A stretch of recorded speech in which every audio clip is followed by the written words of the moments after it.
అందరికీ నమస్కారం. అంటే ఖచ్చితంగా అందరింట్లో ఉండాల్సింది దైవికంగా, ఇటు వాస్తుపరంగా, అలాగే ఔషధపరంగా ఉన్న మొక్క ఉసిరి మొక్క. కల్పవృక్షం అంటారు. కల్పవృక్షం అంటే ఇంకా అది అద్భుతమైన మొక్క అనమాట. అది వాళ్ళ ప్లేస్ ఉంటే కనుక ఉసిరి, దేశవాళీ ఉసిరి, అమలకి ఫలం. మామూలుగా ఉసిరి తింటే ముసలితనం రాదని చెప్తారు. ఉసిరికాయలు ఆవకాయ పెట్టుకోవచ్చు, ఉసిరికాయ తలకు రాసుకోవచ్చు, దెబ్బలు వెళ్తే పైన గాయాలు రాసుకోవచ్చు, ఉసిరికాయలు పచ్చడి పెట్టుకోవచ్చు, విటమిన్ సి లోపం ఉన్న వాళ్ళకి తినచ్చు. అలాగే తేనెలు వేసి తింటే బ్లడ్ హిమోగ్లోబిన్ ప్రాబ్లం ఉండదు.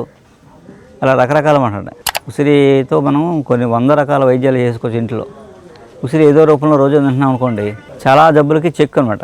చాలా హెల్త్ ప్రాబ్లమ్స్ రావు, ముందు మెయిన్గా రావు. అలా అంటే ఉసిరి కల్పవృక్షం మామూలుగా విష్ణుమూర్తితో సమానం.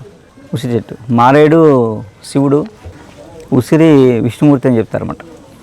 అందుకే కార్తీక మాసంలో వనభోజనం అంటే ఉసిరి చెట్టు కింద పండగ చేసుకుని వనభోజనం చేయాలి. ఇప్పుడు వనభోజనం కాస్త మన భోజనాలు అనుకోండి, వేరే విషయం. వనభోజనం అంటే అది అర్థం లేకుండా పోయింది. అవన్నీ పెట్టిన ఆరోగ్యం కోసం. సో దాన్ని మనం అనారోగ్యం చేసుకుంటున్నాం అంతే. దాన్ని రివర్స్ చేసేసి ఆ ఉసిరి కల్పవృక్షం ఇంట్లో పెంచుకునేది అనమాట. ఉసిరికి బోల్డ్ ఉపయోగాలు ఉంటాయి.